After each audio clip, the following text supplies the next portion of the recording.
नमस्कार दोस्तों, GK तबसा YouTube channel में आपका हार्दिक स्वागत है। दोस्तों, RS mains answer writing practice series में एक और क्वेश्चन लेके प्रस्तुत हुए हैं। और आज का जो हमारा क्वेश्चन है ये ज्योग्राफी का है, यानी कि पेपर 2 से। और ये प्रायद्वीपीय भारत के पठार से रिलेटेड है, यानी कि प्रायद्वीपीय भारत से क्वेश्चन बनते रहते हैं। आरएस 16 में भी आया था, 18 में भी आया था, और तो ये क्वेश्चन हमने इसलिए लिया है। तो आज का जो हमारा क्वेश्चन है कुछ इस प्रकार है कि प्रायद्वीपीय भारत की भौगोलिक अवस्थिति मतलब भौगोलिक विशेषताओं की व्याख्या करिए। यानी कि जो उसकी भौगोलिक अवस्थिति है तो उसकी क्या क्या विशेषताएं हो सकती हैं। तो इसमें हमने जो मैप बना के या लिखने की कोशिश की है, देखते हैं कैसा लिखा है। और आपको भी कुछ सुझाव देने हैं तो दे सकते हैं, जिससे हम हमारे आंसर में और इम्प्रूवमेंट ला सकते हैं। तो हमने कुछ शुरुआत इस प्रकार की है यहाँ पे कि विश्व की प्राचीनतम संरचना, जो विश्व की प्राचीनतम संरचना गोंडवाना लैंड का भाग प्रायद्वीपीय भारत, पूर्व में बंगाल की खाड़ी, पश्चिम में अरब सागर व दक्षिण में हिंद महासागर के मध्य अवस्थित है, जिसकी निम्न विशेषता है। ये हमने थोड़ा लिख दिया है कि प्रायद्वीपीय भारत का पठार है वो कहाँ है, मतलब स्टैंड करते हैं, एग्जिस्ट करता है, तो वो यहाँ स्थित है, हमने ये लिख दिया। और उसके बाद यहाँ हमने बंगाल की खाड़ी, यहाँ अरब सागर लिखा, और ये प्रायद्वीपीय भारत के पठार को दर्शाती है। यहाँ पश्चिमी घाट और यहाँ पूर्वी घाट या पश्चिमी तटीय मैदान और पूर्वी तटीय मैदानों को भी लिख दिया है। अब हम यहाँ हिंद महासागर ये जो हमने अवस्थिति के रूप में लिखा है, तो हमने देखिए कि ये भले ही आरएस मुख्य परीक्षा से संबंधित हो ये क्वेश्चन लिखा हो हमने, लेकिन ये प्रीलिम्स में भी कुछ फैक्ट इसमें जो याद रख सकते हैं आप या काम आ सकते हैं। और इंटरव्यू के हिसाब से भी अगर पूछा जाए तो यही पूछ लिया जाए इंटरव्यू में, अगर इससे कुछ 5 विशेषताएं बताइए, 2 विशेषताएं बताइए, तो हम वो भी बता सकते हैं। तो अब कहते हैं ना, तैयारी प्री मेंस और इंटरव्यू की अलग अलग नहीं होती हैं, सब एक साथ ही होती हैं। अगर स्टैटिक पोर्शन की बात की जाए तो, और करंट तो साथ साथ में हम तैयार करते ही हैं, तो वो मतलब आरएस की जो तैयारी है वो एक तरीके से जो है समग्र तैयारी होती है। अब हम बात करते हैं तो हमने इसमें जो विशेषताएं इस प्रकार लिखी। पहला हमने लिखा कि गुजरात से लेकर तमिलनाडु तक सतत पश्चिमी घाट, उत्तरी मध्य एवं दक्षिणी सह्याद्री पहाड़ियाँ, दक्षिण पूर्वी मानसून की आवक। तो ये जो पश्चिमी घाट पहाड़ियाँ हैं वो दक्षिण पूर्वी मानसून की आवक है। यहाँ हमने इसके तीनों भागों को लिख दिया, दक्षिण पूर्वी मध्य सह्याद्री। अब अरावली, अगला हमने जो ये तो मानसून के लिए जो है पश्चिमी घाट या प्रायद्वीपीय भारत का जो पश्चिमी घाट है कितना इंपॉर्टेंट है, तो ये हमने जो है यहाँ लिख दिया, क्योंकि हमारे दक्षिण पश्चिम मानसून है ऊपर यहीं से आता है हमारे, और पहले केरल में आता है फिर हमारे आता है। फिर आता है हमारे, यानी कि मैं राजस्थान से हूँ तो राजस्थान के पर्पज़ से, या फिर जो जोधपुर में जो वहाँ आता है।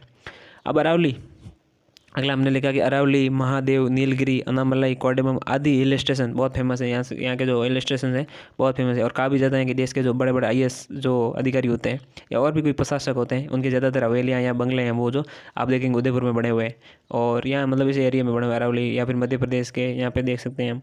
तो यहाँ पे मतलब खासकर दक्षिण भारत में, तो ये जो इनको जो प्रकृति के प्रति एक जो एट्रैक्शन होता है, ऊटी जो मतलब यानी कि एक अच्छा हिल स्टेशन है तमिलनाडु में, तो ये भी हम कह सकते हैं।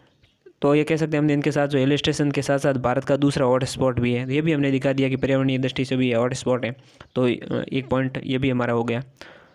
फिर हमने अगला लिखा कि मक्का व कपास महाराष्ट्र में इसका से यहाँ उत्पादन होता है, तो हम ये कह सकते हैं, यहाँ पर लिख दिया कि मक्का और जो कपास महाराष्ट्र में इसका उत्पादन होता है। इलायची एवं मसाले ये केरल में, और कॉफ़ी, शेरी ये कर्नाटक में, आदि नकली फसलों का उत्पादन भी होता है।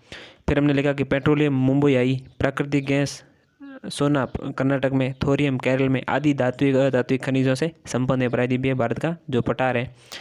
फिर हमने अगले पॉइंट में लिखा कि संपूर्ण प्रायद्वीपीय भारत सघन वनस्पति पर्यटन, नौ परिवहन, नौ पर्यटन मतलब यानी कह सकते हैं कि जो जल परिवहन के लिए या जन पर्यटन के लिए जहाज निर्माण, जैसे मझगांव डॉक यार्ड आदि जो हमारे डॉक यार्ड्स हैं उनका भी हमने एक नाम मेंशन कर दिया।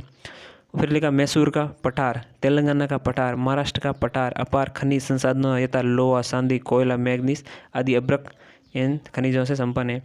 फिर हमने यहाँ लिखा कि जो मैग्रोव वनस्पति है न केवल कटे फटे तटों की रक्षा करती है बल्कि सुनामी, चक्रवात से रक्षा एवं औषधि के रूप में भी उपयोगी है। अगले पॉइंट में हमने लिखा कि मुंबई, मारमागोवा, मंगलोर, चेन्नई, विशाखापट्टनम आदि बंदरगाहों के माध्यम से आयात निर्यात से अधिक आर्थिक विकास को वृद्धि या गति मिलती है। यहाँ से जो प्रायद्वीपीय भारत का जो रोल है या इंपॉर्टेंस है, जो विशेषता है इसकी। फिर लिखा हमने कि दक्षिण एशिया में भू राजनीतिक रूप से भी उपयोगी, क्योंकि भारत जो है जिसका एकमात्र ऐसा देश है जिसका नाम है जो किसी ओशियन या फिर कह सकते हैं जो समुद्र के या फिर महासागर के नाम पे है। तो चीन को बहुत थ्रेट होती है, आपको पता होता है कि जो क्वाड समूह है, क्वाड समूह में जैसे यहाँ अमेरिका है, ऑस्ट्रेलिया है, इंडिया है और जापान है। तो ये सब जब मिलके कोई बात करते हैं, या जब भारत यानी कि अमेरिका जब कहता है कि ये इंडो पैसिफिक रीजन है, जबकि चीन कहता है कि इसको एशिया पैसिफिक या फिर एशिया पैसिफिक बोलिए, यानी कि एशिया प्रशांत क्षेत्र का, न कि भारत या हिंद प्रशांत क्षेत्र। तो ये भी देखो यहाँ कूटनीति के रूप से भी कितना इंपॉर्टेंट हो गया, या भू राजनीति रूप से भी कितना इंपॉर्टेंट हो जाता है हमारा जो हिंद महासागर में भारत की अवस्थिति।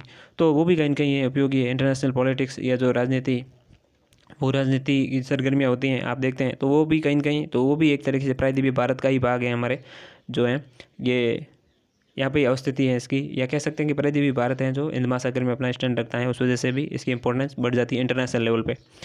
फिर हमने यहाँ देखा कि निष्कर्ष हमें यहाँ लास्ट में लिखा एक अच्छा 2 लाइनों में कितना अच्छा निष्कर्ष लेके ख़त्म करना सही आंसर। तो विभिन्न भौगोलिक विभिन्नताओं के बाद भी संपूर्ण प्रायद्वीपीय भारत पर्यटन, हिल स्टेशन, हॉटस्पॉट, मानसून, धन धान्य, खनिज संसाधन और बंदरगांव आदि से भारत की भौगोलिक पहचान के साथ अर्थव्यवस्था को गतिशीलता देने में, दिशा प्रदान करने में भी गतिशील है। तो इसकी इम्पोर्टेंस आज भी ऐसा नहीं है कि मतलब ये अभी भी गतिशील है, योगदान ही दे रहे हैं। तो देखिए हमने इसमें लगभग सारे पॉइंट कवर करने की कोशिश की। आपके हिसाब से कुछ और पॉइंट हो तो भी बता दीजिए।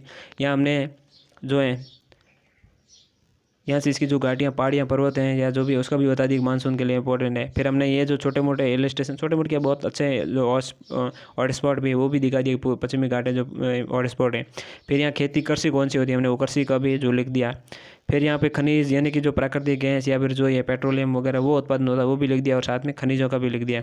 ये हमने जो महंगे खनिज हमारे जो माने जाते हैं, रेडियो एक्टिव तत्व वगैरह, थोरियम वगैरह, वो लिख दिए। फिर हमने जो है ये किसके लिए इंपॉर्टेंस है संपूर्ण प्रायद्वीपीय भारत, तो ये नौ परिवहन है, पर्यटन हो गया है, या फिर जहाज निर्माण, इनसे संबंधित है। ये भी हमने एक पॉइंट में इसमें मेंशन किया। फिर हमने लिखा कि मैसूर का पटार, तेलंगाना का पटार आदि ये क्या है, लोहा, चांदी, कोयला, मैग्नीज, इन खनिजों के लिए जो महंगी हमारी अमूल्य जो खनिज तत्व हैं उनके लिए फेमस हैं।